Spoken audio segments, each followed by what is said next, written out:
Ah, sí. ¿Ah?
Good evening, everybody.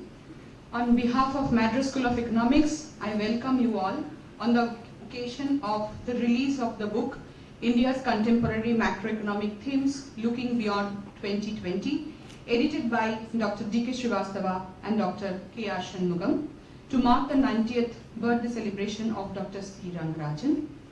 We will start today's program with a prayer. I request all guests present here to keep their mobiles in silent mode and please rise for the prayer.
Rangarajan needs no introduction, but it is always a pleasure to talk about his illustrious career. Padma Vibhushan Dr. Chakrabarti Rangarajan is among the foremost economists of the country who has had a profound, lasting and decisive impact in charting the economic direction of the country over the last quarter century.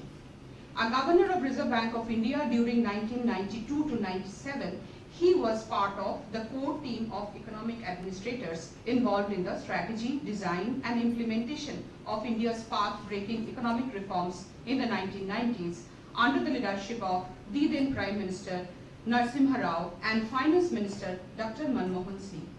Here I quote Dr. Manmohan Singh from the foreword of the book that is going to be released today.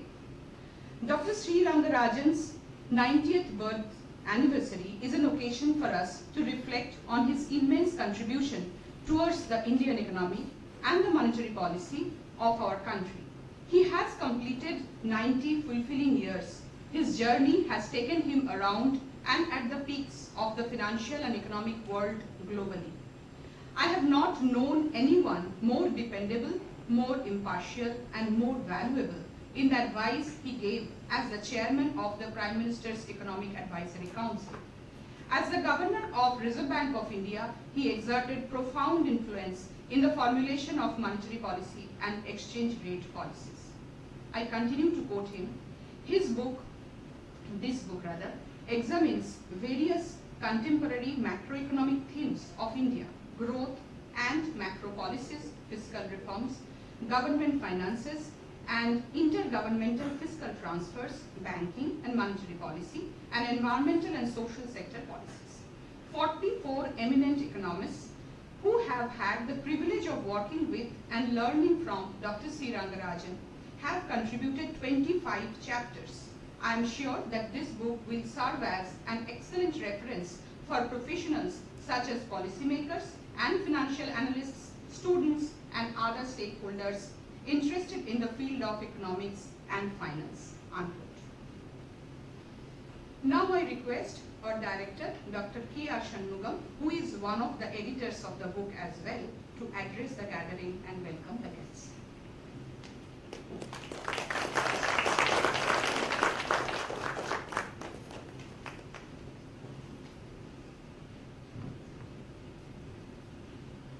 Respected Dr. C. Rangarajan, former Chairman, Economic Advisory Council to Prime Minister of India, former Governor, Reserve Bank of India, and Chairman of Madras School of Economics. Respected Dr. Laveesh Bhandari, President and Senior Fellow, the Center for Economic and Social Progress, New Delhi. Respected Dr. R.B. Barman, former Executive Director, Reserve Bank of India. Respected Dr. D.K. Srivastava, Dr. M. Govindrao, Dr. Pinaki, Dr. Rath, Dr. Durasamy, Dr. U. Shankar, and other distinguished invitees, faculty, staff, and students of MSc and neighboring institutions. I am happy to extend a warm welcome to all of you for this special event to release the book titled Contemporary Macroeconomic Themes Looking Beyond 2020, edited by Dr. D.K. Srivastava and myself, and published by the Springer, to honor Padma Vibhushan Dr. C. Rangarajan on his 90th birth anniversary. I especially welcome Dr. Laveesh Bhandari and Dr. R.B. Barman, who are going to release the first copy of the book and receive the first copy of the book respectively. First of all, I am thankful to God for giving me this great opportunity in my life to edit this volume along with Dr. D.K. Srivastava to honor Dr. C. Rangarajan, the living legend contributing greatly towards the Indian economy and the monetary policy of our country. Dr. Manmohan Singh, the former Prime Minister of India, wrote in the foreword of the book, Dr. Rangarajan is one of the rare economists who are capable of straddling the two worlds of academia and government. Dr. Y.V. Reddy, in his message to the conference, indicated that Dr. Rangarajan is among the foremost economists of the country who has had a profound, lasting and decisive impact on charting the economic direction of the country over the last quarter century. In fact, last year MSc wanted to celebrate Dr. Rangarajan's 90th birth anniversary, something specially. We noticed that many others started celebrating, and also we have seen the live telecast of those functions. Finally, we shifted our idea to organize a conference to honoring and celebrating Dr. C. Rangarajan on his 90th birth year. So that is why last year, in last April 21-22, MSc organized a 2 days conference for honoring and celebrating the 90 years of the visionary economist Dr. Rangarajan. The book is the outcome of the papers presented by many eminent scholars in the conference. 44 eminent economists, most of whom had the privilege of working with and learning from Dr. C. Rangarajan, have contributed about 25 chapters that fall into 6 themes of the volume, namely the growth and macro policies, state finances and intergovernmental fiscal transfers, fiscal reforms, banking and monetary policy, environment and social sector reforms, and emerging economic and policy challenges. As an editor, I am thankful to all the contributors of the volume, and also we are grateful to Dr. Manmohan Singh, Dr. Y.V. Reddy, Dr. Subbarao, Dr. N.K. Singh, who all sent conference messages.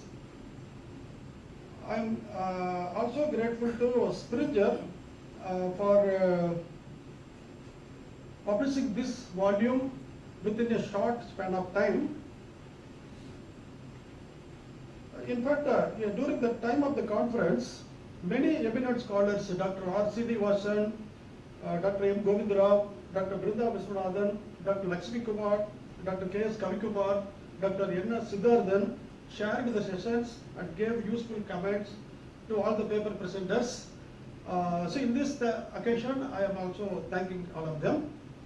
So around June 2023, we approached Springer. He published the e-version of the volume on 24th November 2023, and subsequently within 10 days, they released the hard copy of the book.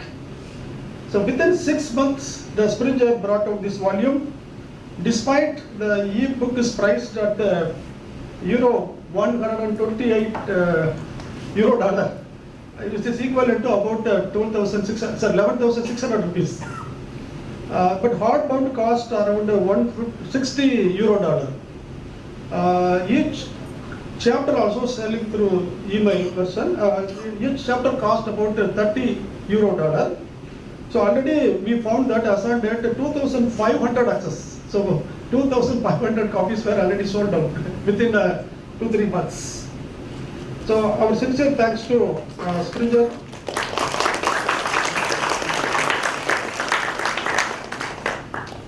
Once again, I would like to welcome all of you for this special event where we are releasing the book titled Contemporary Macroeconomic Themes Looking Beyond 2020, edited by Dr. D.K. Srivastava and myself. Thank you. Thank you, sir. We are now going to welcome our guests by presenting bouquets. Our students will give away the bouquets. We'll start with Shakti Sri giving bouquet to Dr. Laveesh Bhandari, the President and Senior Fellow of the Center for Social and Economic Progress, New Delhi.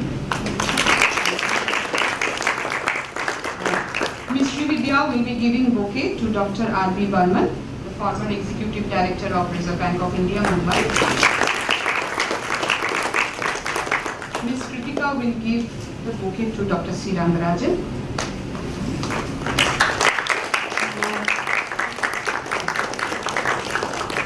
Mr. Vaibhav will give the bouquet to Dr. D.K. Srivastava.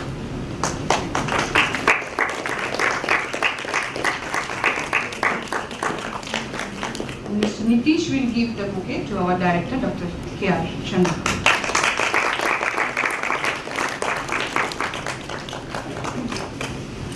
We will now give shawls to our dignitaries.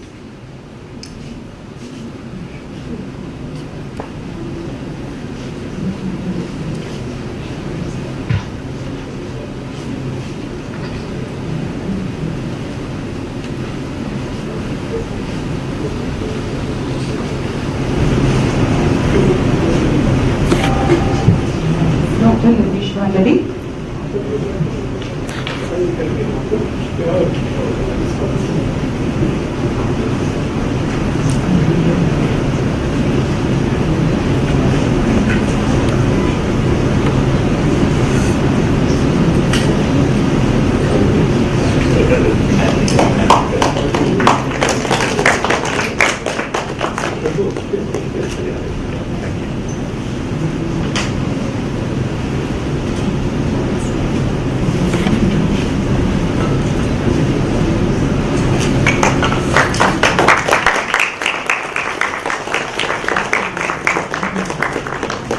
Next we will give to Dr. R.B. Barman.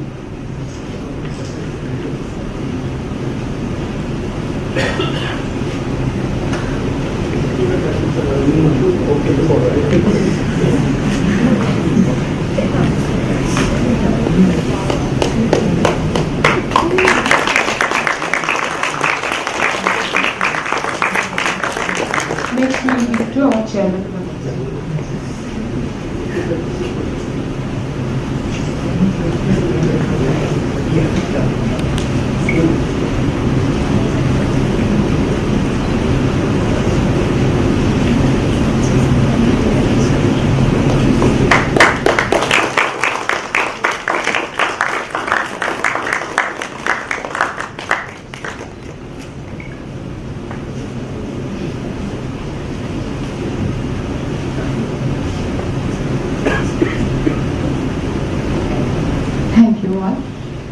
Now I would like to invite Dr. D.K. Srivastava, one of the editors of the book, to take us through the journey of editing.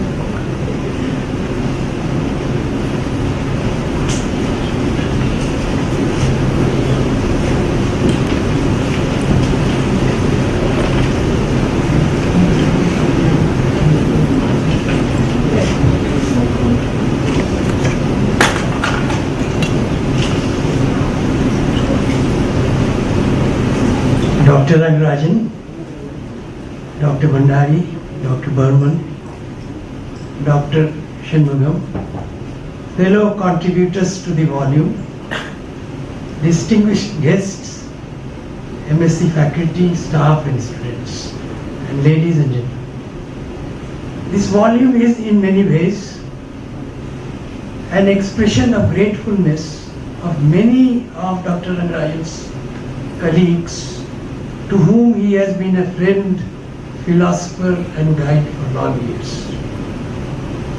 It is in fact a tribute of a long list of collaborators who had occasion to work with him from time to time during his distinguished stint at various institutions of eminence guiding India's economic policy making. It is also a celebration, a method of celebration of his long years of academic works of excellence, rigor and policy insights.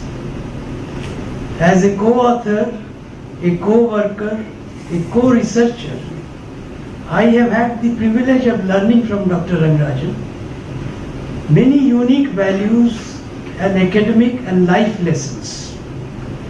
Some of these I will take the liberty of sharing with you as I reflect back with admiration on these long years of collaboration. It was way back in 2003 that we first published a jointly written article. Already the 12th Finance Commission had been constituted. We were working together, and I found that I had occasion also to work with earlier finance commissions. But working with Dr. Rangarajan proved to be very different. He had a very rigorous, mathematical, but easy to understand approach. So the first paper that we worked on together almost spontaneously came out, and we started to work on the issue of debt sustainability in India. That was only indirectly a part of the terms of reference to the Commission. We did not realize at that time that would lay the foundations for the Commission to come together and then make fiscal responsibility legislation rules for all the state governments, which eventually they followed. I found to my utter amazement his unique ability to combine academic rigor with empirical and policy insights. Of utmost contemporary relevance, since then we had been continuously writing together both technical articles and opinion pieces in newspapers, expressing our understanding, view of the ongoing evolution of economic policy in India.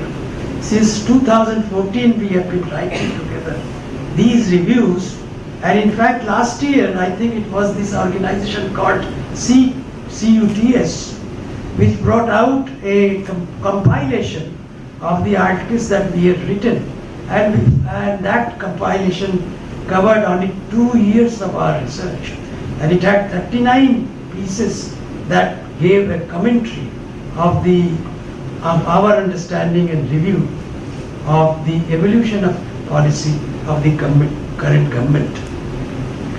He has not slowed down. We were wondering that around 2014, when he came back from Delhi to Chennai, that he would settle down.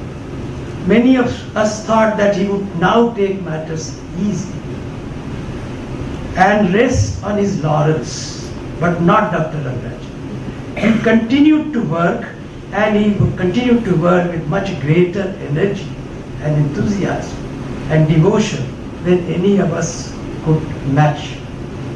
He has the unique ability to reflect back, at the same time also look forward, and that is the reason why the title actually says Beyond 2020. So we are reflecting back, but we are at the same time on all those 6 themes that have been narrated here. We are looking forward to the great future that waits the Indian economy. He, in my view, and this is not something that is appreciated by many or understood by many, is a great consensus builder. He has this unique ability to synthesize ideas that may be ab initio conflicting. This is the reason why for the many committees and commissions that he headed, there were hardly any minutes of dissent, because he would anticipate conflicting views and would try to resolve them before the positions took harder shape. In fact, and this is an anecdote that I do not normally relate, finance commissions are known for their minutes of dissent from time to time. Dr. Govindra would recall that there was a long minute of dissent written by Justice Qureshi in the context of the Ninth Finance Commission. I had the privilege to work with Dr. Laveesh Bhandari, who was Director of National Institute of Public Finance and Policy, and he was a member of the 11th Finance Commission. Dr. Khusro was the chairman of that commission. He was also a monetary economist and a macroeconomist. And I saw that a rift was developing between Dr. Bhandari and many of the other members. And as the conclusions emerged of the commission and recommendations took form, he told me that I was the principal consultant to that commission, that he is going to write a minute of dissent. And to write that, a notice had to be given, and a particular time limit was set within which he had to give the minute of dissent. And he was traveling at that time, and he called me from Kolkata, and said, DK, I have to submit this on Monday, and I will come back only on Saturday. Now this is the line of argument that I am going to take.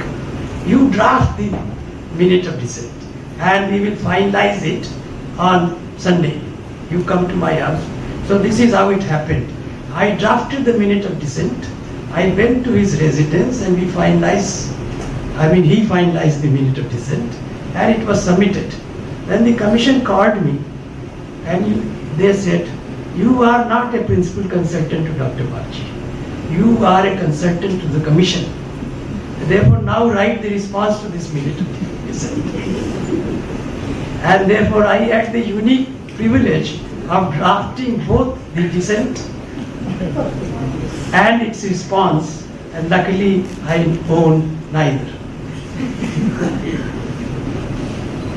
But Dr. Rangarajan anticipated conflicts, and therefore every member of the 12th Finance Commission came on board with respect to the final recommendations, and nobody had a dissenting view. Everybody agreed to the final recommendations because conflicts were resolved beforehand. And that's a very unique ability.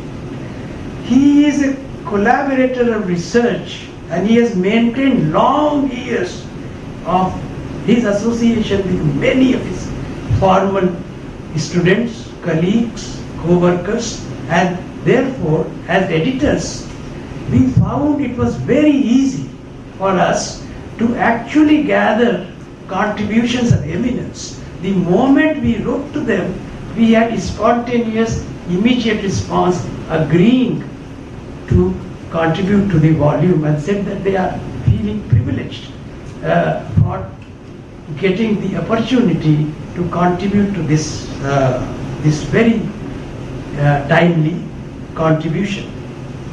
He has readily agreed, and they were actually very established contributions in their field. That was what was made by them.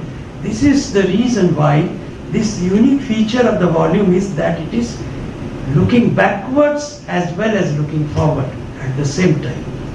And 6 broad sectors within which the articles have been gathered, have been grouped together, is the reason for that is because Dr. Rangarajan worked in those areas, and therefore that provides the core emphasis of the volume of which is getting released today. Lastly, let me say, for all the hats that Dr. Rangarajan wore, ultimately he has been a teacher. Apart from being a policy maker, apart from being an administrator, apart from being an institution builder, in the end he is a teacher. And as somebody wrote, a teacher affects eternity. One can never tell where his influence stops. Thank you very much.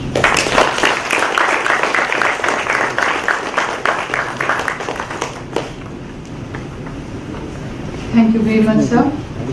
Before we release the book, our student from MA Environmental Economics, Ms. Vaishnavi, will read out some excerpts from the preface of the book that is going to be released today. Over to Vaishnavi. Thank you, ma'am. Good evening, respected dignitaries, on and off the dais, professors, and all else gathered here. I'll move straight into it. India is currently poised to lead growth in the world economy in the 21st century. It can be arguably said that the country has arrived at this advantageous position due to the economic reforms that were undertaken in the early 1990s. A major architect of those reforms was Dr. C. Rangarajan, who occupied critical positions for about 25 years following the launch of the reforms, first as the Governor of Reserve Bank of India, covering the period from 1992 to 97, and then as Chairman, 12th Finance Commission from 2002 to 2004, and subsequently as Chairman of the Economic Advisory Council to the Prime Minister from 2005 to 2014. In the sphere of economic reforms, Dr. Rangarajan made significant contributions in several dimensions of workings of the economy, which continue to serve well in the contemporary India. First, during his tenure at the RBI, he worked toward gradually making India move to a regime of flexible exchange rates, the beginning of which were made by two successive devaluations in the early 1990s. This was to serve as the major tool to make India more competitive in the world economy while India started to de-license and deregulate its industrial sector. Second, in the mid-1990s, Dr. Rangarajan successfully brought the Ministry of Finance and the RBI together to agree to a discontinuation of the practice of issuing ad hoc treasury bills to fill up shortfalls in government revenues to finance its expenditures. This major move facilitated, in due course, the entire framework of fiscal responsibility legislations or FRLs for the central and state governments from 2003 onwards. It was at about this time that Dr. Rangarajan became chairman of 12th Finance Commission. It was this commission which complemented the Centre's Fiscal Responsibility and Budget Management Act of 2003 by preparing the framework for extending the provisions of Centre's FRL to the state governments and for the combined account of central and state governments. The entire framework of the combined debt and deficit relative to GDP was linked to the saving and investment profiles of the broader economy, thereby weaving together the government and the private sectors in one logistically consistent underlying framework. The 12th Finance Commission also provided a major incentive scheme of debt rescheduling, which persuaded the state governments to agree to the conditions specified in the debt sustainability framework in enacting their individual FRLs. In the years following the 12th Finance Commission's recommendations, eventually all states enacted their FRLs. The 12th Finance Commission also laid down a framework for guiding fiscal transfers from centre to the states under an equalization principle with an emphasis on equalizing health and education services. States showed revenue surplus from 2005 to 2016 onwards, and the debt GDP ratio started declining for both centre and the states. As chairman of the Economic Advisory Council to the Prime Minister of India from 2005 to 2014, Dr. Rangarajan established the practice of bringing out 2 publications each year, providing an overview of the developments in the Indian economy. This was an innovation which gave insight into the workings of the Advisory Council. During these years, several critical recommendations that Dr. Rangarajan was able to formulate while heading various committees and commissions made substantial contributions to the ongoing economic reforms in India. These initiatives facilitated the spread of financial inclusion to lower income households with a view to making a dent in the incidence of poverty in India. He also made salient methodological contributions for the measurement of the incidence of poverty in India. Dr. Rangarajan also became instrumental in providing a solid foundation to India's statistical system in his capacity as the chairman of National Statistical Commission in 2000. He also headed the high-level expert committee on the management of public expenditure, which recommended the concept of effective revenue deficit with a view to encouraging the formation of capital assets at the subnational level. Committee on Financial Inclusion from 2006 to 2008, High-Level Committee on Estimation of Saving and Investment, and Expert Group to review the methodology of measuring poverty in 2012 are among the few prominent committees and commissions he has headed.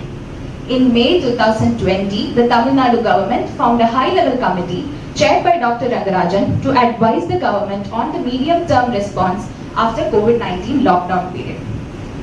Dr. Rangarajan's contribution as an academician and a policymaker was substantially enhanced by his playing an active role in strengthening eminent institutions of research and teaching such as National Institute of Public Finance and Policy at New Delhi and the Madras School of Economics, Chennai, which gave an opportunity to a number of economists and research scholars to contribute to India's ongoing policy debates. These institutions became so well recognized in the economic research and policy-making landscape of the country that several of their faculty members were entrusted from time to time with positions of responsibility as members of the Finance Commissions, Planning Commission and the Economic Advisory Council to the Prime Minister. It is only natural that through his long and distinguished career, Dr. Rangarajan has been honored by numerous awards. In recognition of his contribution to India's economic policy making, he was conferred Padma Vibhushan in 2002. In 2020, Dr. Rangarajan was conferred the P.C. Mahalanobis Lifetime Achievement Award in recognition of his contribution to official statistics. He was also the recipient of Lifetime Achievement Award at Corporate Affairs Ministry in 2009. In spite of handling various responsibilities of an administrative nature from time to time, Dr. Rangarajan never deviated from the path of being a devoted academician. This is reflected in the long and consistent list of his academic contributions in the forms of books, articles, monographs, working papers, and newspaper columns. Some of his well-known books include the most recent one, namely Folks on the Road, published in 2022, Counting the Poor in India, Where Do We Stand?, Federalism and Fiscal Transfers in India, published in 2011, Principles of Macroeconomics, published in 1979, and The Indian Economy, Essays on Money and Finance, published in 1998. It is only befitting that 44 eminent economists, most of whom had the privilege of working with and learning from Dr. Rangarajan, have contributed to this volume titled India's Contemporary Macroeconomic Themes, Looking Beyond 2020, published by Springer Nature. This volume is the outcome of papers presented by these authors in a conference organized at Madras School of Economics for honoring and celebrating the 90th birth anniversary of Dr. C. Rangarajan on 21st and 22nd April of 2023. The articles contained in this volume reflect not only India's current economic and policy challenges, but also on its future possibilities and potential. Thank you.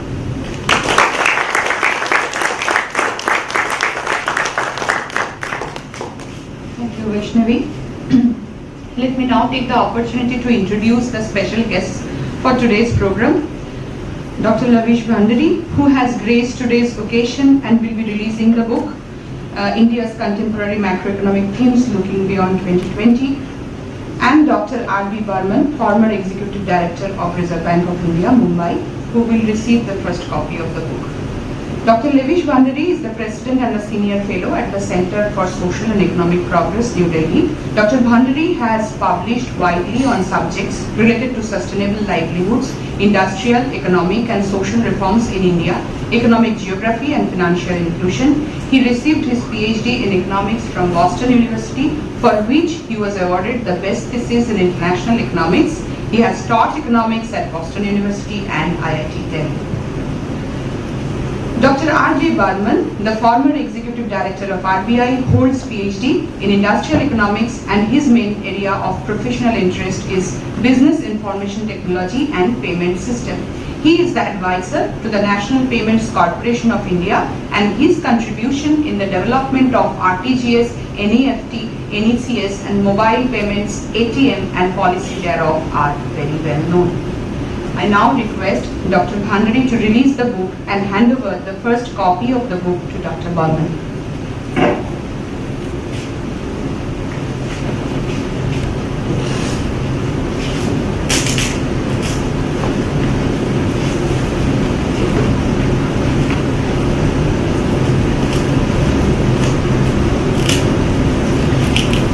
well back.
I am also saying if it is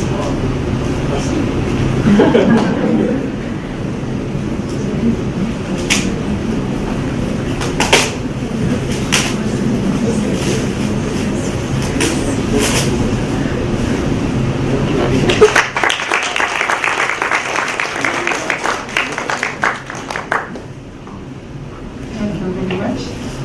Now it's time to hear from Dr. Laveesh Bhandari. I request you to take his speech.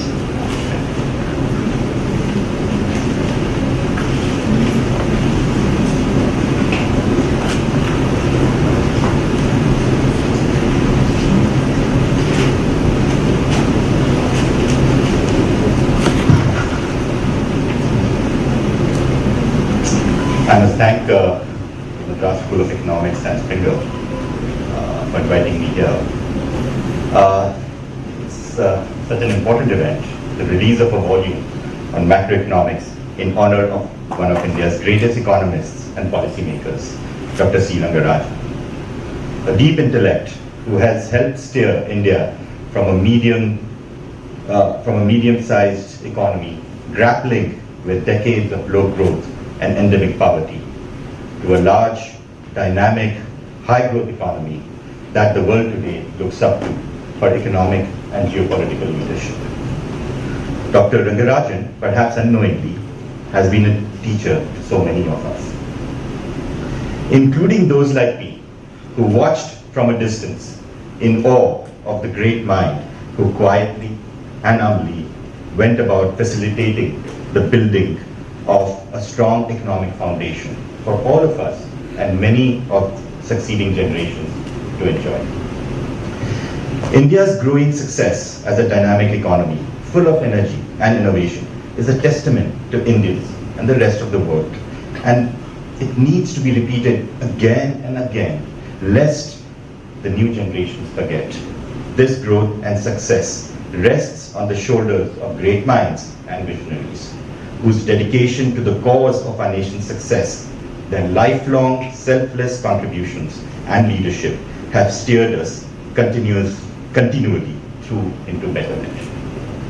Dr. Rangarajan is undoubtedly among the foremost visionary economists, policymakers, and leaders of our times.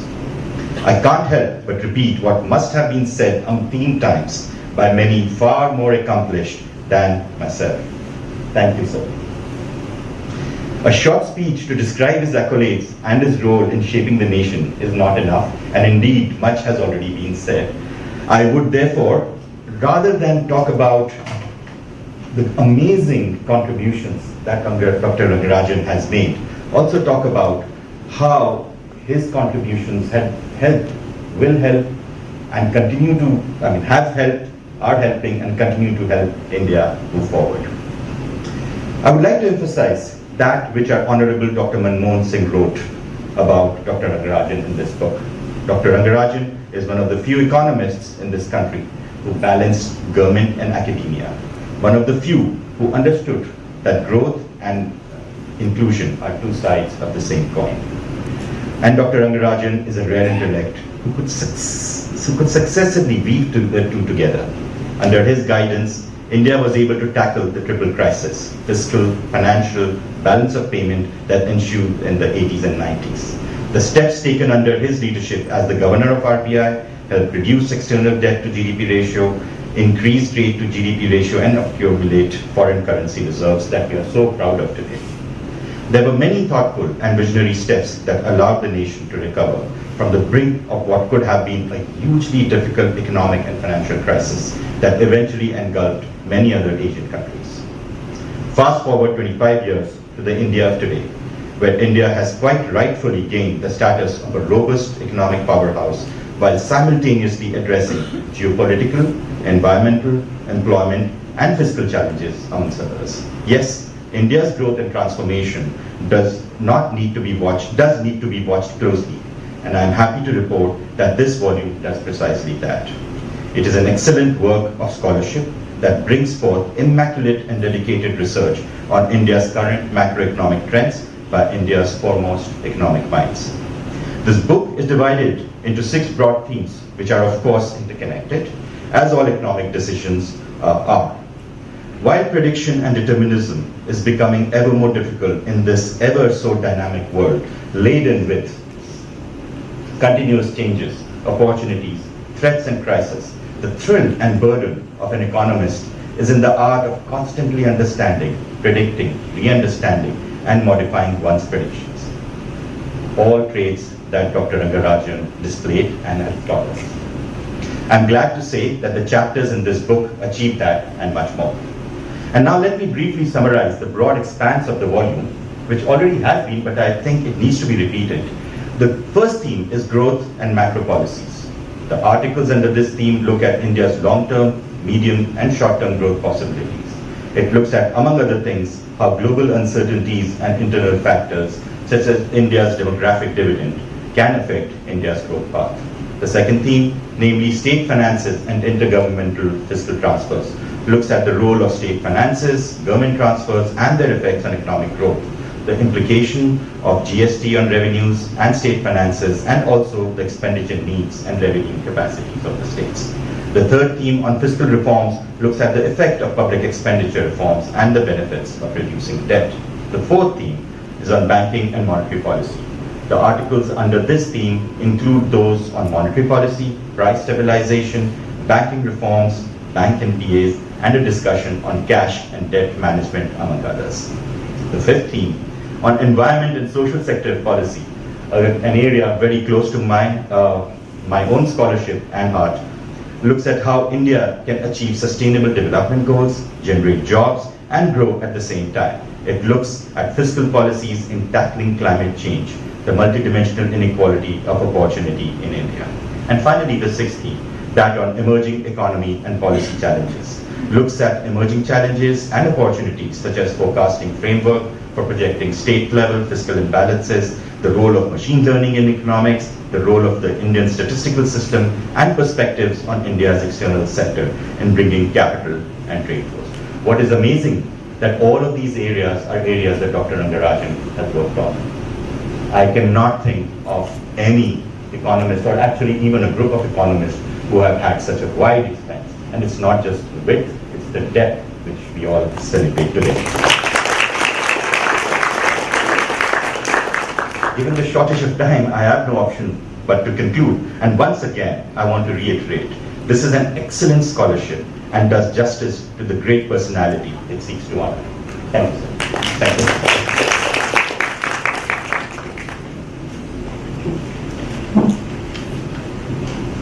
Thank you very much, sir. Now it's time to hear from Dr. R.B. Barman.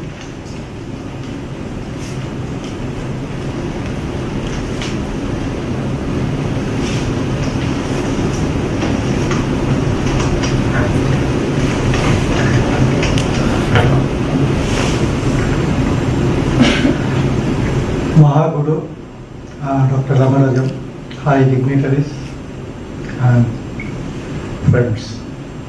I think it is a great honor and privilege to be meet today on the occasion of felicitation of Dr. C. Rangarajan, a visionary economist who has contributions not only to economics per se, but to the entire world of central banking. Dr. Rangarajan, a PhD from the University of Pennsylvania, was president of the Indian Econometric Society in 1994 and president of the Indian Economic Association in 1988. His contributions to economic policy making, both in India and the other countries, are abject lessons to many, both in India and the other countries, contemporary economists. In this background, let me bring to the notice of the audience the message conveyed through the recent book published in his honor. The book titled India's Contemporary Macroeconomic Themes, Looking Beyond 2020, written by Professor D.K. Srivastava and K.R. Shanmugam, and the foreword provided by another great economist, Dr. Manmohan Singh, former Prime Minister, is dedicated to Dr. C. Rangarajan, celebrating 90 years of this visionary economist. As Schumpeter said, there are three ways to approach economics: by way of history, economic theory, and statistics. Dr. Rangarajan combines all the three and much beyond. As a deputy governor and governor of RBI, Dr. Rangarajan showed his acumen as a central banker par excellence. During his tenure, Dr. Rangarajan converted the RBI from a control-focused regime to an institution to enhance its role to keep up with the challenges of free market economy through policy stances that became necessary for raising the tempo of economic growth while maintaining internal and external balance. The book covers many macroeconomic aspects while mentioning about his contribution in the areas of official statistics, information technology, and payment system. His path-breaking work on forecast of short-term investment, credit discipline, foreign exchange management, and other varied aspects of regulation of banking and finance are but a few, which are also equally eloquent. I joined the Department of Statistics of RBI in 1979, leaving Indian Statistical Service. My professional life veered around the changing environment in RBI, an institution of high professional excellence. Dr. Rangarajan joined RBI as Deputy Governor in 1982. In this capacity, Dr. Rangarajan had set the agenda for research and statistics along with other areas of banking and finance. I learned the nuances of data and data analysis as indispensable aid to policy making through the agenda set by RBI, of which Dr. Rangarajan played seminally important role. Those days, Department of Statistics had a strong base in econometric analysis, nurtured by Dr. P.K. Pani, a student of Clive like him. Sri Y.S.R. Sharma of this group was working very closely with Dr. Rangarajan. The volume in honor of Dr. Rangarajan lists out the joint work by Dr. Rangarajan and Mr. Sharma and others, both in econometrics and compilation of national accounts. I was fortunate to receive the biggest boost of my career in his hands in 1995 when he bestowed on me the responsibility of an advisor, and within a month thereof was made me as the head of statistics department. This was possibly an exceptional step which may have few parallels in the history of RBI. The confidence he reposed in me gave me a tremendous strength to venture into innovative projects like data warehousing, critical areas of information technology and payment system. There is an interesting article in the book by Sakshi Avasthi and Sarad Dal in this volume, which mentions about Dr. Rangarajan's contribution in information technology referring to 1984 committee, 1989 committee, the core banking solution, etc. I think we do not talk much about the contribution he made in the area of information technology. I think with that kind of a beginning, we went on, and in the course of time, I think what we did in NPCI today under G20, India's payment system has become a talking point and one of the best in the world. Now the issue is that while USA has some of the best technologies, while China was far ahead of us in terms of payment system, how come that India became the most talking point and most successful nation in the country? The model behind it that went on, making it a not-for-profit company, because we did not want the consumer surplus to be taken away by the producer surplus. So we wanted to make it a not-for-profit company. And we also wanted to see that the people who pay off, they get this service free of cost as a public good. I think these are some of the things which made this as a great success, and it has become a model for not only payment system but many other systems to push the public good to the society at large. I think for all these things, Dr. Y.V. Reddy, of course, was definitely most important person, because it is giving his result that these things took place. But Dr. Reddy always considered Dr. Rangarajan as his guru, and I considered him as my Mahaguru in that sense, because Dr. Reddy was also my guru. And so let me talk about Statistical Commission, because I am basically a statistician. The Commission has felt that the credibility of official statistics will be enhanced if an independent statistical authority, free from political interference and having the power to set priorities with respect to core statistics, is created. I think this is a bold kind of a thing which has been written in his forwarding letter to the then Honorable Prime Minister Atal Bihari Vajpayee. It shows his boldness, his candidness, and the kind of a recommendation to make the Statistical Commission as an independent organization. There are many other, I think, recommendations, great recommendations, particularly on the index numbers for the services sectors, which we still don't have. As a result of which, the GDP that we get where the deflator is a huge issue, is a measurement issue. I think we need to do a whole lot on the statistical system to improve. And I think the report that Dr. Rangarajan has written as first chairman of the National Statistical Commission is really a great report. I think it has to be visited again and again, because we have not done many things that we should have done already. It is more than 20 years old now. I hope through this August gathering, we need to push for this kind of a thing. Now, it's the gathering of the macroeconomics part of it. Now, my question is that how the economy grows and affects various sections of the people is very important, and how the fruits of growth get distributed is also very important. Now, in this context, Lucas' critique is still vague. The micro foundation of macroeconomics has been done, but unless we marshal the data right from bottom to the up, we are not really trying to understand the kind of a dynamics through which the economy moves.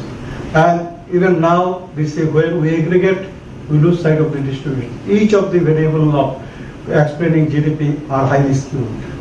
And as a result of which, the kind of a setup that we have, I think, does not give the deeper aspect of the development that takes place.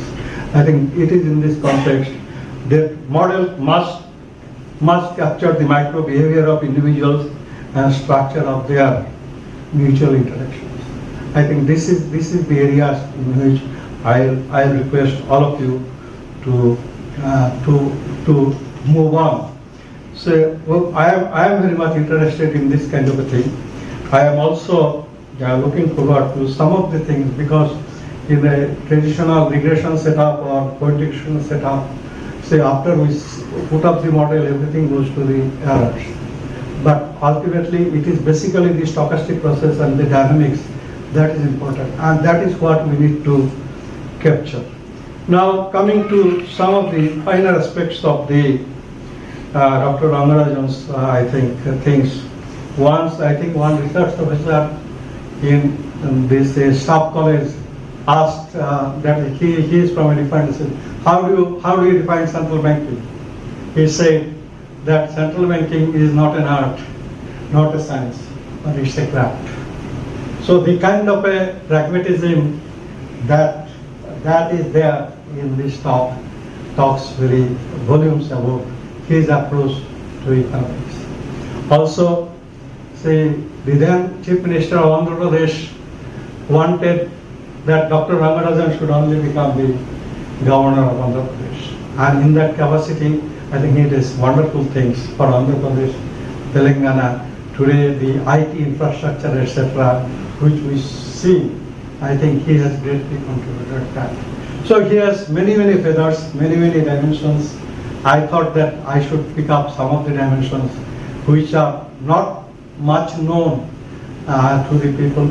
I think with this, I show my respect to my great Guru, Dr. Rangarajan. Thank you.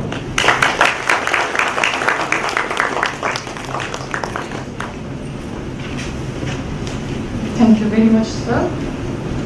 Many of the contributors of the book are present here in audience. I can start with Dr. U. Shankar, followed by Dr. Ravindra Rao, Dr. Pinaki Chakraborty, Dr. Devaprasad Rath, Dr. Pushpa Trivedi, Dr. Jaya Krishna Kumar, and Dr. Murali Krishna Bharadwaj. So we can now open the forum for them if they want to share their experience with us in short.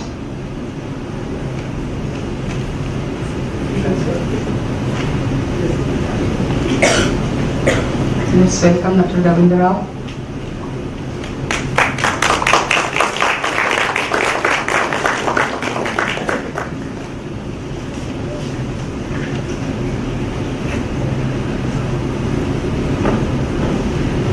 Professor Rangarajan,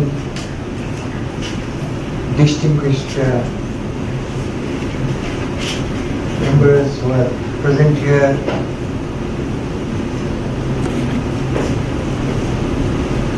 the contributors to the volume, the faculty and students of Madras School. Well, it's a very important occasion. In fact, it is an important occasion to celebrate 6 decades of his contribution. More than 6 decades of his contribution. In fact, people didn't talk about what he did before he entered the Reserve Bank. Possibly thousands of people were trained, thousands of executives, and sort of people were trained in macroeconomics. When I went to Ahmedabad to do my master's degree in university, he was already a legend. People used to talk about him, and people used to be afraid of going anywhere near, because that was the aura, that was the reputation that Dr. Rangarajan had. I had never had the courage of going anywhere near anyone. But in fact, it happened much later. But in fact, it's a very interesting case. In fact, the year I joined there was a year where Professor B.R. Shenoy left the Gujarat University. And B.R. Shenoy was one of the great macroeconomists. In fact, at a time, he was a dissenter all the way, let me put it straight. So, 6 decades of his contribution, and quite a considerable part of it was as a teacher, a diligent teacher, an unparalleled macroeconomist, and a great policy reformer for the country. And he has worked in a wide variety of areas. It is not just the macroeconomics that we are talking about. Of course, his work on India's macroeconomy is very well known. In fact,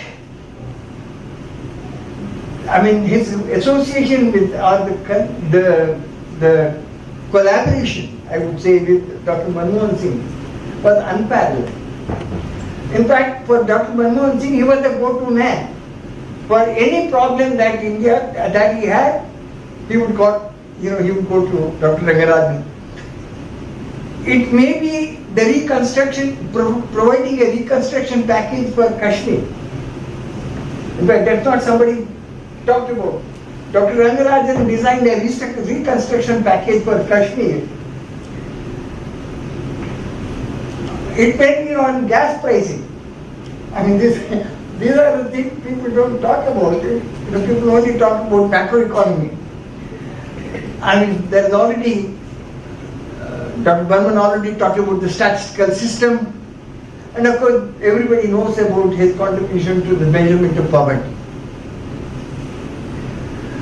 On any economic issue, you talk about, at least during the period that Dr. Manmohan Singh was there, or even before, on any major issue that confronts the economy, you look at it, you will say there will be a Rangarajan committee report. In fact, there is hardly anything where Rangarajan has not done the, every time you talk about Rangarajan, there is a Rangarajan committee report. So it's a common thing.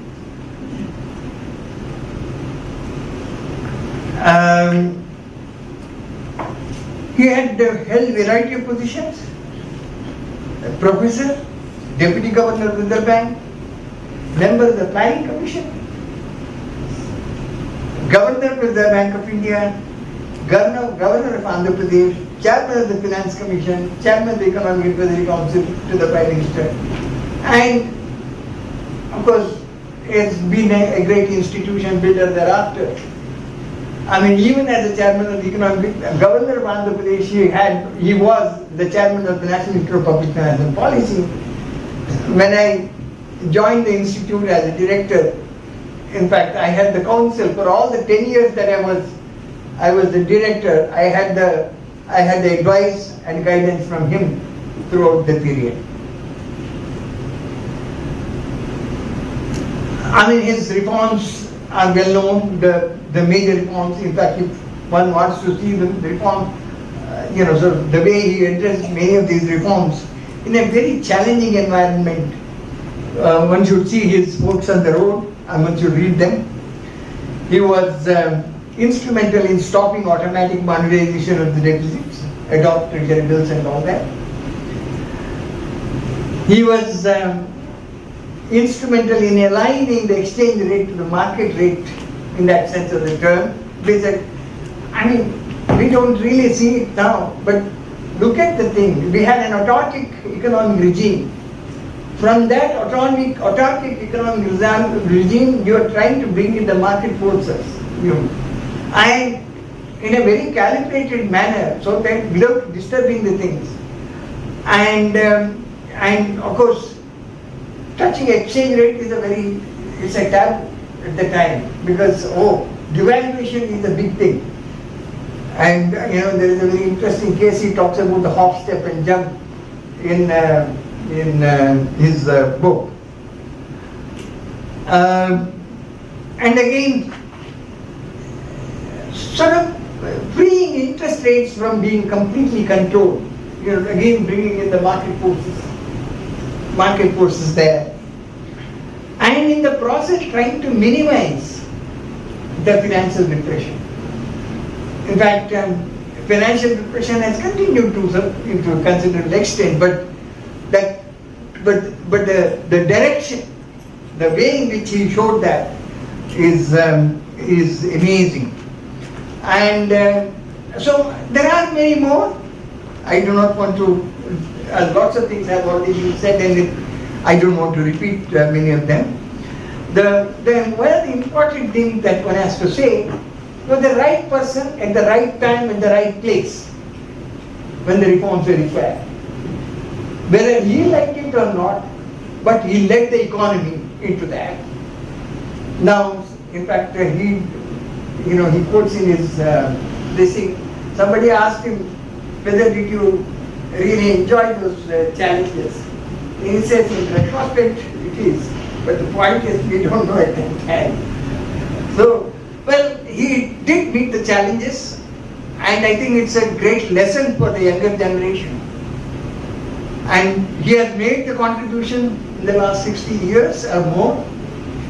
I hope he will continue to make the contribution, and we will have his counsel, his guidance, and the benefit as views for ages to come. Thank you.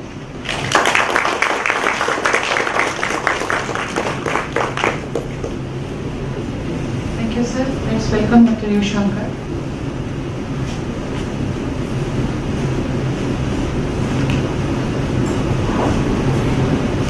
Respected Dr. Rangarajan, I have known him, I heard about him from 1961 when he was at the University of Pennsylvania, having a close association with Thomas Klein, a great economist and Nobel Prize winner. But I have known him more closely. I was 28, 1925, 2005 onwards, when he was captain of the Madras School of Economics, the chairman.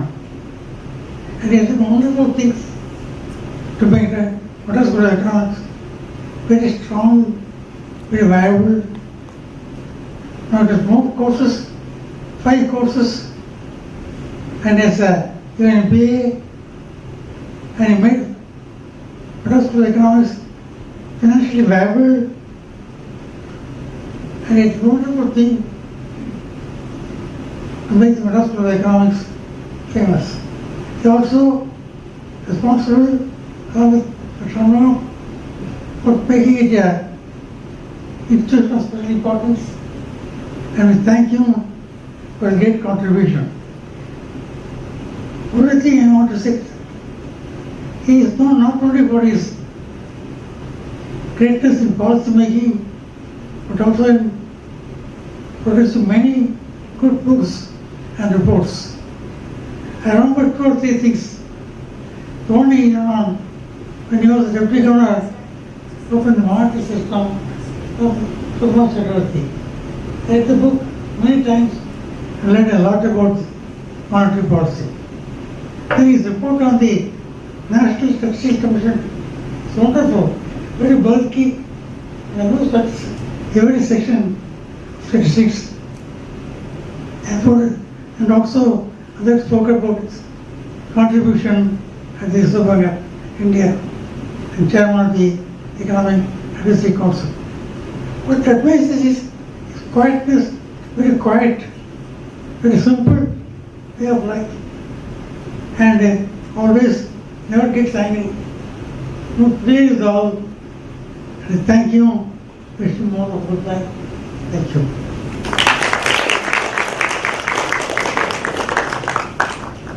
Let's welcome Dr. Jaya Krishna Kumar.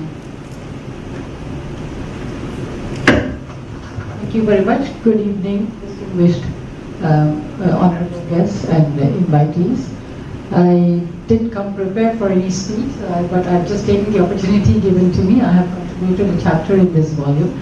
First of all, I feel extremely happy and privileged to be here. I'm a professor of econometrics at the University of Geneva in Switzerland, and I've come here on a personal trip. I just happened to be here for this occasion, so I'm extremely happy, and I would like to pay my humble respect to Dr. C. Rangarajan. Although I have known of him for a long time, I met him for the first time when he was chairman at Madras School of Economics. I'm a visiting professor here.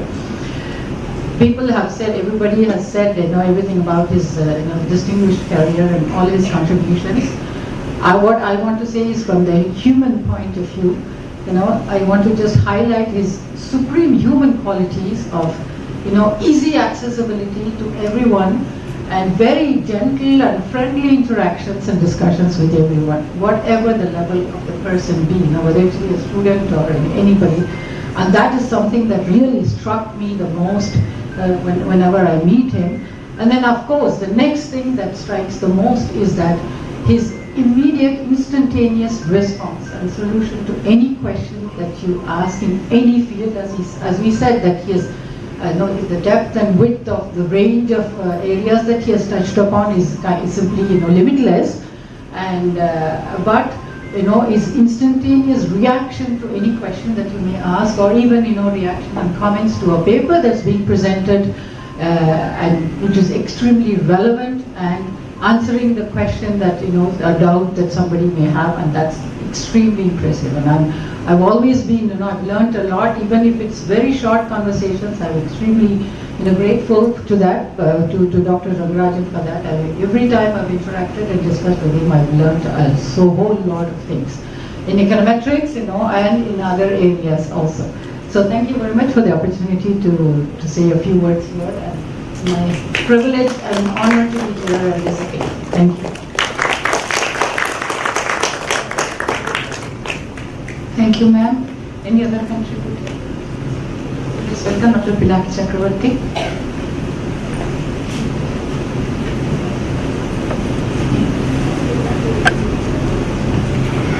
Dr. Rangarajan, Dr. Srivastava, Dr. Shanmugam, Dr. Bhandari, Dr. Barman, I'm extremely honored and happy to be here this evening, and I just wanted to say two things about Dr. Rangarajan's work that influenced, as a student, my thesis. So one, I think Dr. Rangarajan's work on debt sustainability probably was the first work which quantified and actually projected in how explosive India's fiscal situation was in the 1980s. And Professor I.S. Gulati was my PhD supervisor. He gave me that, I think it was published in RBI optional paper first. So he called me and he said, you read the Monetary Policy Committee report and this book and this paper and try to develop your thesis, where one chapter should be on interest rate policy, one chapter should be on debt sustainability, and that forms the basis of my thesis. And then there are a lot of people, RBI officers used to come to CDS for MPhil. At that time you were governor, and I think it was 93, 94. So I wanted to meet you. So I told one of them that, is it possible to meet Dr. Rangarajan?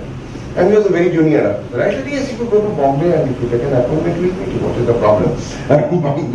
So I think that's the way, your officers used to see you, sir. So I wanted to share this. The second issue, I think, this is Dr. Rao asked me to work on what will be the VAT compensation for states, and states were saying this should be this much. An enormous amount of pressure was created without evidence, and that was the work actually helped us to understand in terms of what actually would happen post VAT, and the kind of work that we did for the 12th Finance Commission actually helped us understand that some of these numbers without evidence can create huge problem for policy. That was a very small work, but I thought that was very important to generate that evidence that it's not going to create major problems. So it has been really an honor to work in NIP when you were the chairman, sir. Being governor, you always used to come for governing body meeting, being a Prime Minister's Economic Advisory Council, being extremely busy. We have always seen you, and you used to come for very normal events like refresher course for college and university teachers. You will be coming and inaugurating, and the kind of interaction you had and with the faculty. I think those are golden years of NIP. So thank you, sir, being there, and thank you for grooming us, guiding us, and look forward to your guidance more. Thank you so much. Thank you very much, sir. Let's welcome Dr. Pushpa Trivedi.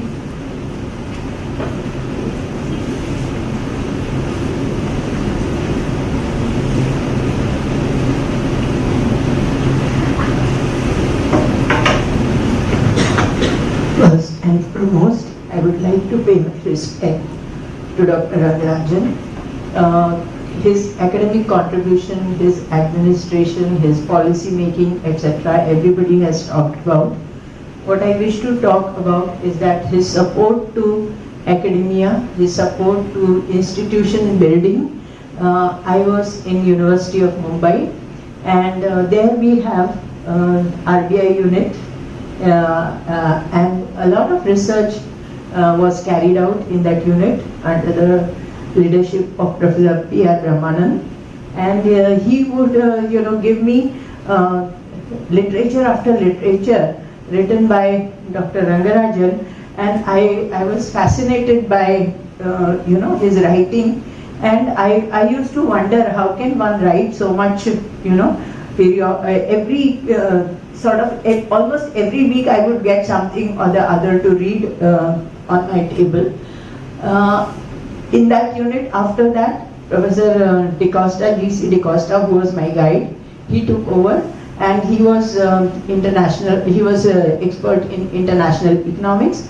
So monetary economics, international. I grew up sort of reading Professor Rangarajan's literature, and that was one phase of my life where I felt connected to RBI.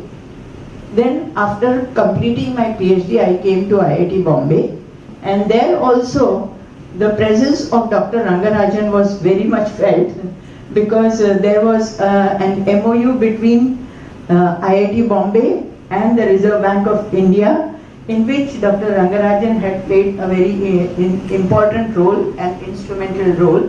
And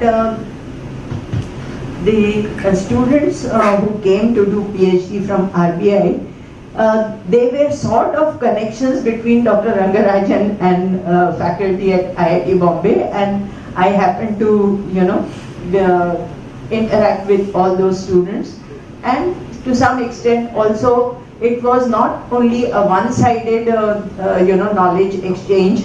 In fact, I also learned a lot during these exchanges which came from policy making arena. So I would say that though I was not as fortunate as some of you in the audience who are Pandavas of Dronacharya, I say looks like I was Ekalavya, but I'm yet to give my Guru Dakshina to my Guru. Thank you, sir, so much. I also benefited. In fact, I think that destiny is, destiny decides a lot of things. I would have never imagined during my career that I will migrate to Chennai after my retirement. After I retired, and it was COVID times, living in Mumbai had become very, very difficult. I wanted some peaceful space, etc., where I could breathe with my mother, elderly mother. So I came to Chennai, and I get this opportunity to write in this volume. I think I'm very, very blessed to it is a work of destiny. It was unthinkable for me to come here and contribute to this volume, but I'm really grateful to MSc, Dr. Shanmugam, Dr. Srivastava, and of course Dr. Rangarajan, because I got a place in this volume, and I sincerely thank each one of them. And I still, my agenda is not complete. One day I want to be co-author of Dr. Rangarajan. Thank you so much.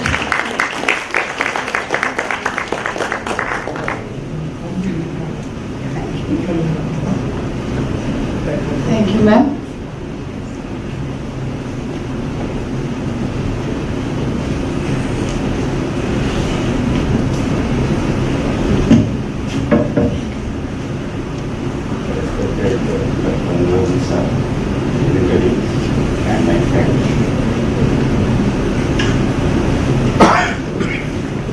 I'm immensely happy to be a part of this function in Madras School of Economics, and also very happy that I could be a part of the team of authors, having been a very junior colleague when Dr. Rangarajan was there in RBI. I remember many people have spoken about Dr. Rangarajan as an outstanding teacher and policy maker, but let me recount my association with him as a very junior young colleague. He was Deputy Governor in Reserve Bank of India from 82 to 91, and I had joined the economic research stream in 1989. That was the early part of my career, and he was almost 7 years in the top management. I remember as a research officer in one of our division called the Division of National Income Saving and Float Fund. We had prepared a annual work plan. It's a research theme spread over. It was a narrative piece, and what I have done is taken the data for several years and examined the household saving trends, and then it was a descriptive piece. My ED, Dr. Tarapur, had put up that draft to DG, then Dr. Rangarajan. And I remember his comment where he said, excellent work, but has the author tested any hypothesis? That was your question. That had a tremendous influence on my evolution as an economist in Reserve Bank. Thus, this particular remark made me clear that I have to do some more empirics and shape my thinking.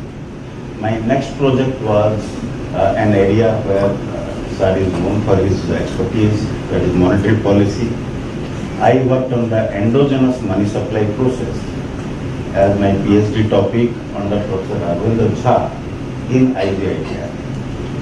This was a alternative paradigm of thought then compared to the exogenous money supply process. This was endogenous money supply process, and the thinking was that there is so much of liberalization happening in Indian economy, financial system, that maybe endogeneity may be developing. So that was one of the earliest pieces of work. Again, Sir's remark, which he gave, have you tested any hypothesis? So that really put me on this track, and I could do my PhD quite quickly. And in 4-5 years, I had completed my thesis. Another project where I was associated with Sir at the helm of affairs was the high-level committee on saving and investment. That was in 2006-7. Just before that, we had Dr. Laveesh Bhandari's 5-year saving projection we were doing. And after that, this was the project given to us. And from RBI, Dr. Barman was the secretary. And we from Dr. K.U.B. Rao and me, we were helping from the Department of Economic Policy Research. There, several recommendations were given. And I remember, particularly with regard to the government statistics, a lot of recommendations were there, because in RBI we were focused on central government and state government statistics, but the local government statistics was neglected. And now, at the last stage of my career in RBI, I retired in January 24.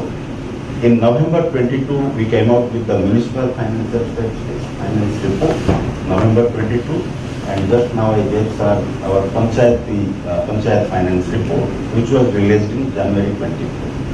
So, with that, I think a lot of progress has been done to strengthen the combined government statistics, and that would really go a long way in making our saving estimates or investment estimates robust. So, point to make was that Sir has greatly influenced my own work, my own thinking. And in the interest of time now, let me close my remark with my profound regards to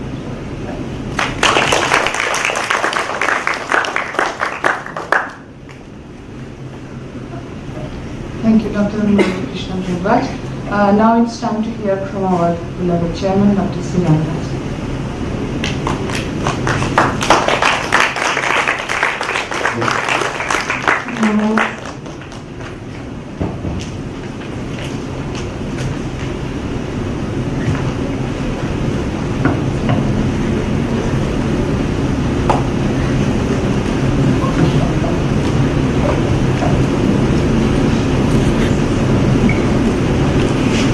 Mr. Bhandari, Mr. Barman, Mr. T.K. Srivastava, Mr. Chatmugam, and all of you who are assembled here. I am very grateful for your gracious presence this evening, and all the people who spoke this evening said many things about me. In fact, I'm overwhelmed in one way by the kind words they have said about me.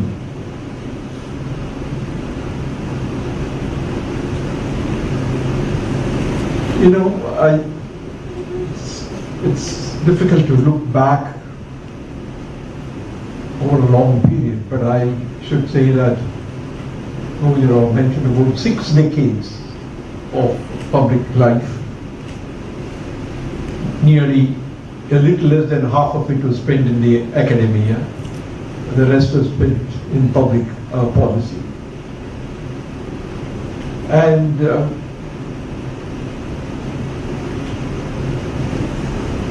in a way that I chose to be in academia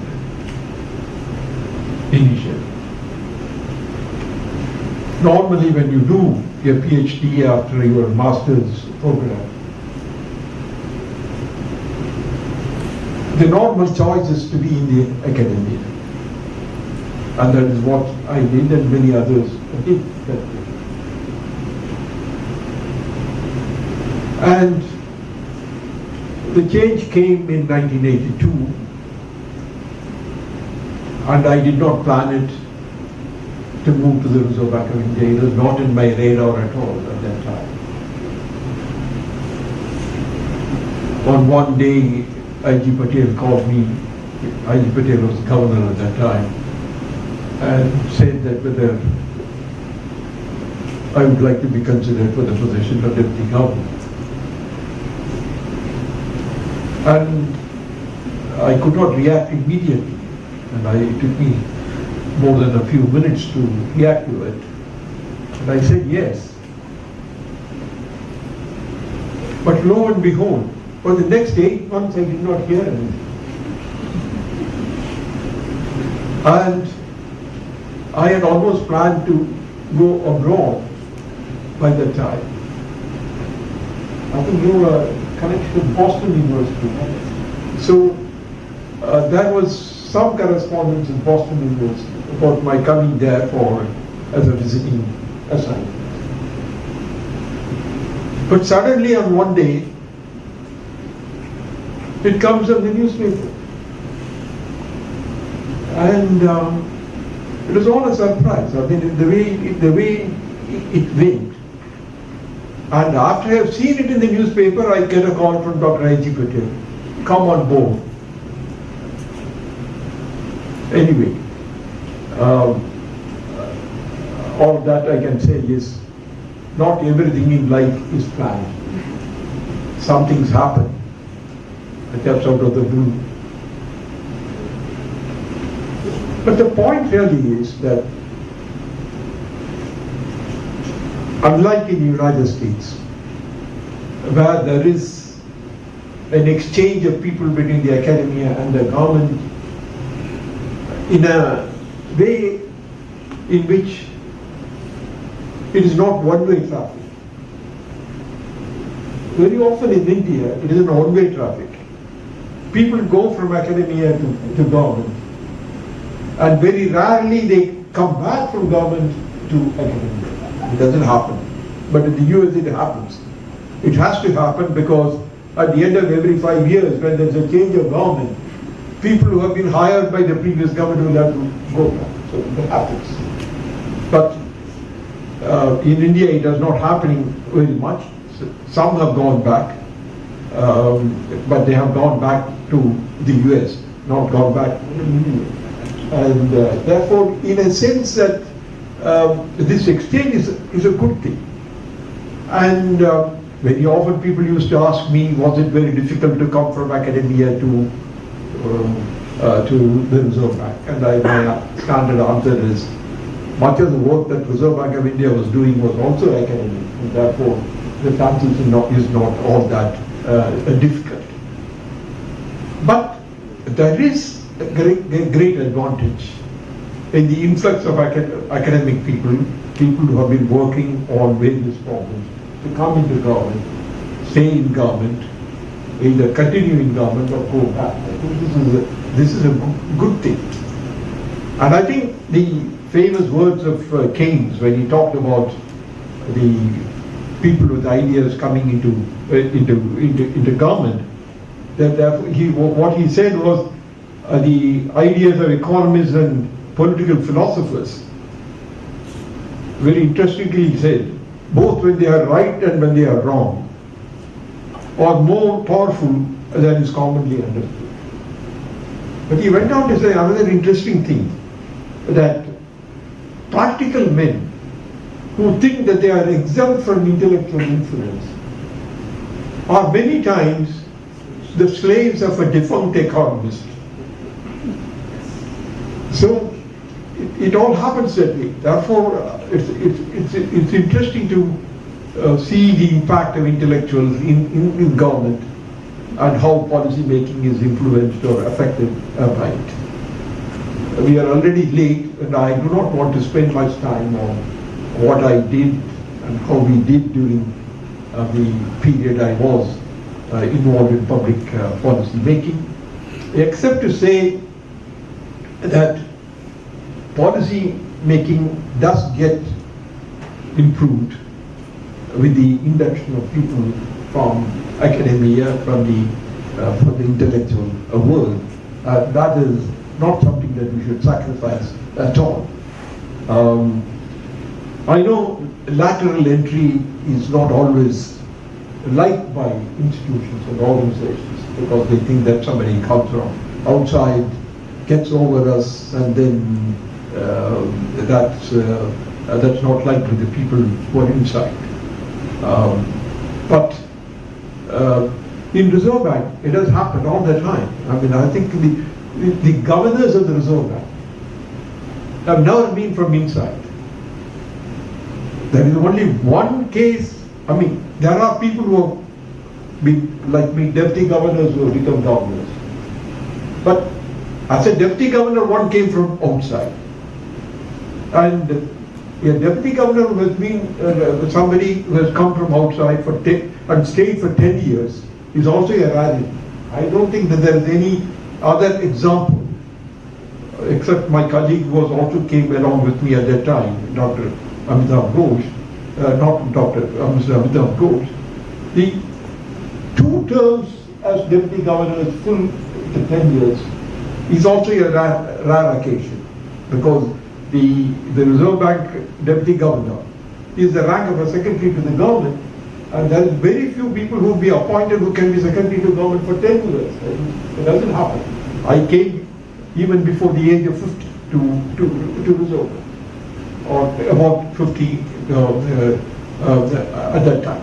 So therefore the whole issue is how to accommodate people from outside into the system and what they can contribute.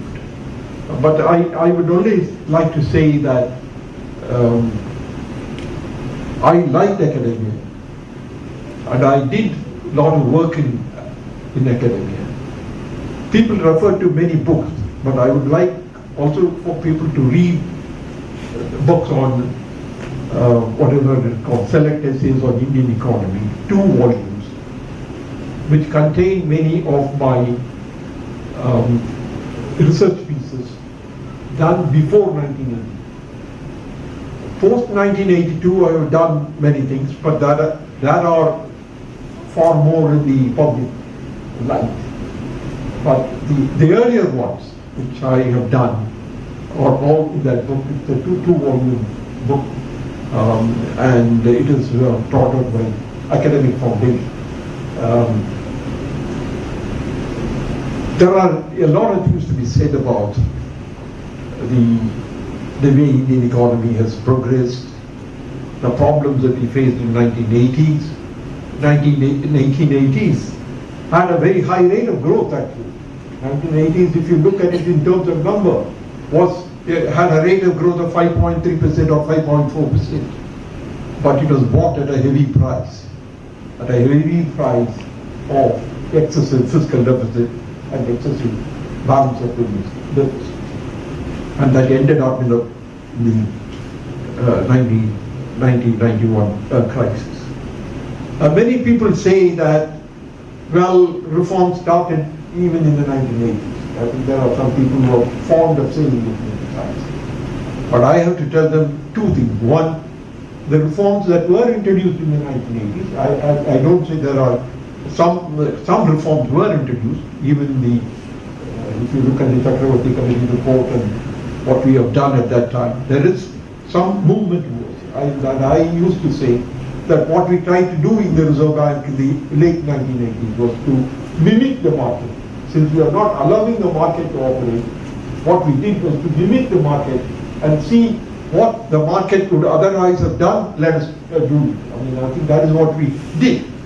But the point is that it is sporadic, it is not consistent, it is not put together in any important way. But the 1991 reforms, I wish to point out, is really a consistent set of policies that were put in place. People don't realize, what did we do? We wanted to solve the balance of payments problem. If you want to solve the balance of payments problem, you have to let the market operate in terms of the exchange rate determination. But if you want to let the market operate in exchange rate determination, then if there is a deficit, current account deficit, what do? So the market for the flow of funds into the country also should be liberalized. Otherwise, you will have a high current account deficit and no money will come in.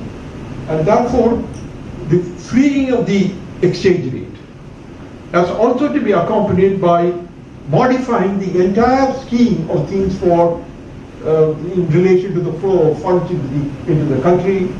You know that even though we say foreign investment is welcome in India, we did not permit majority ownership of the Indian companies by the foreign investment, and so on. Therefore, you opened up the portfolio investment in India, which is not done before, and then for the foreign direct investment into the country.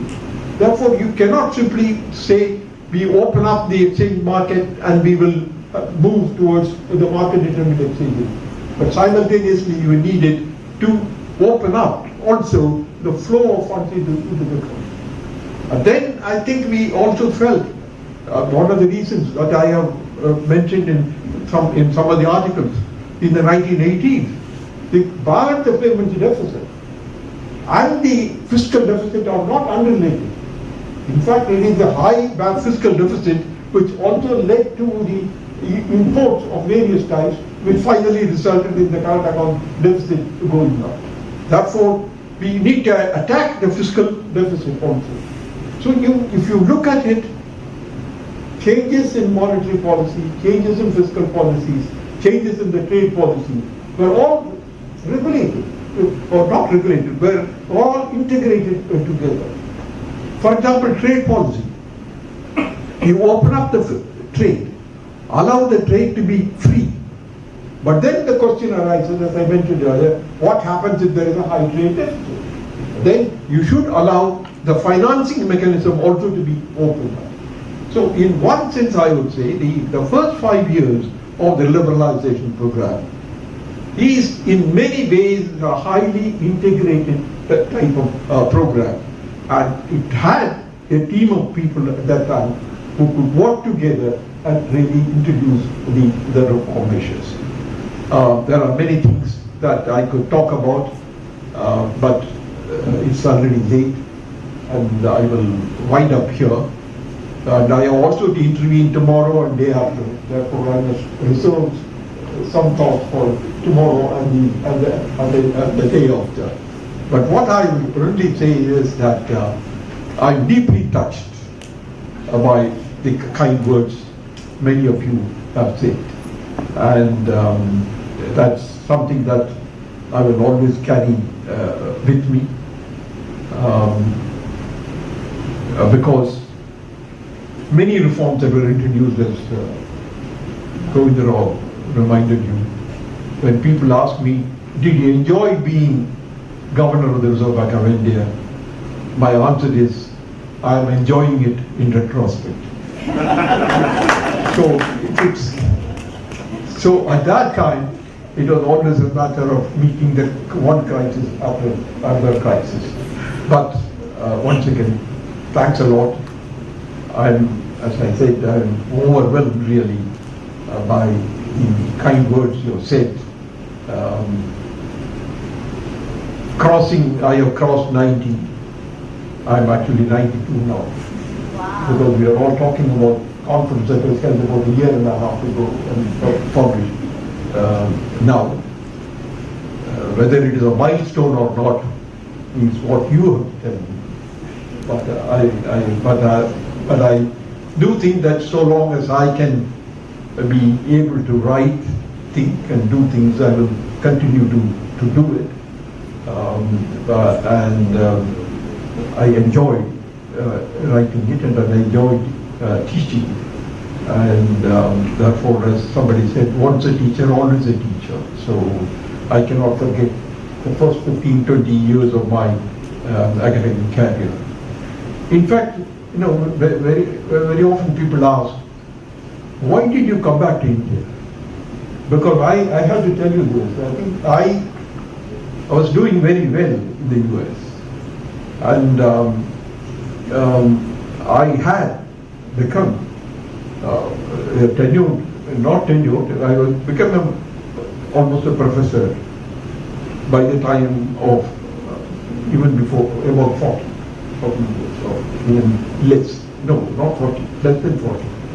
At the Graduate School of Business Administration in New York University. Then really I had to decide whether I want to continue there or come.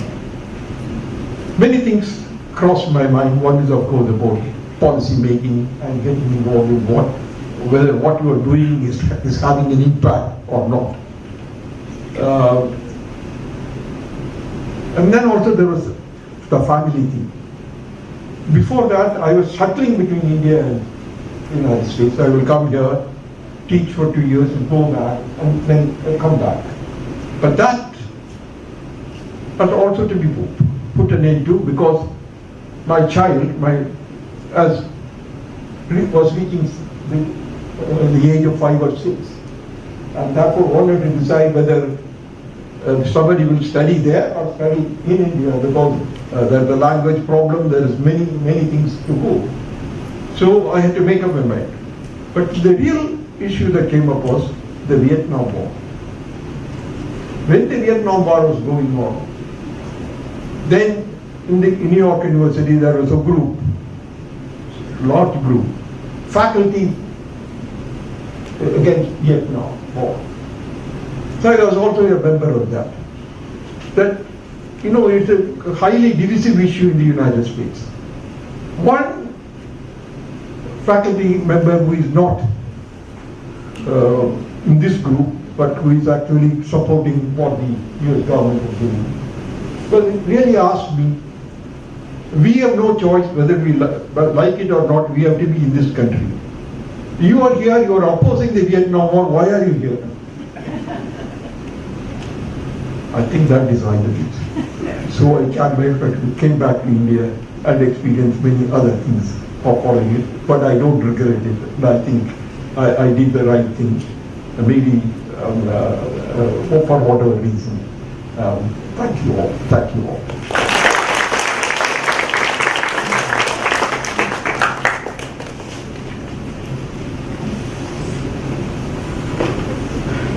Thank you very much, sir. With this, we are coming to the end of today's program.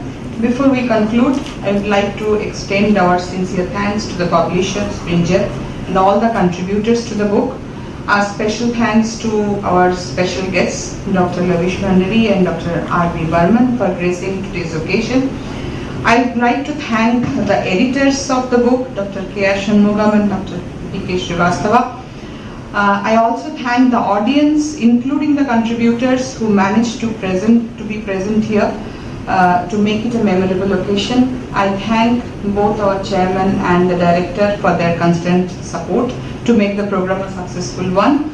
The administrative officer of MSc and the systems department also deserve a special mention for their effort to run the program smoothly.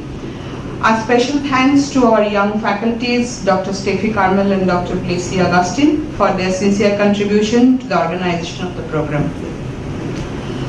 With this, we come to the conclusion of the program. Please rise for the national anthem.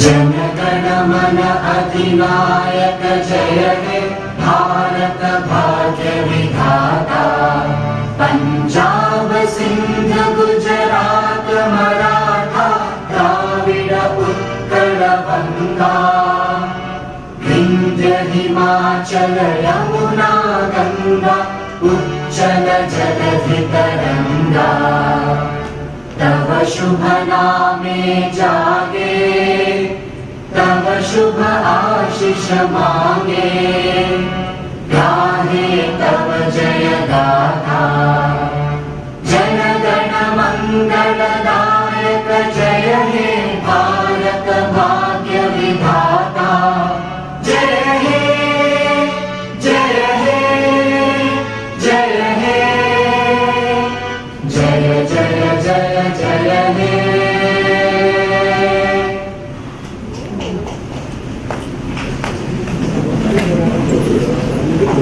Thank you.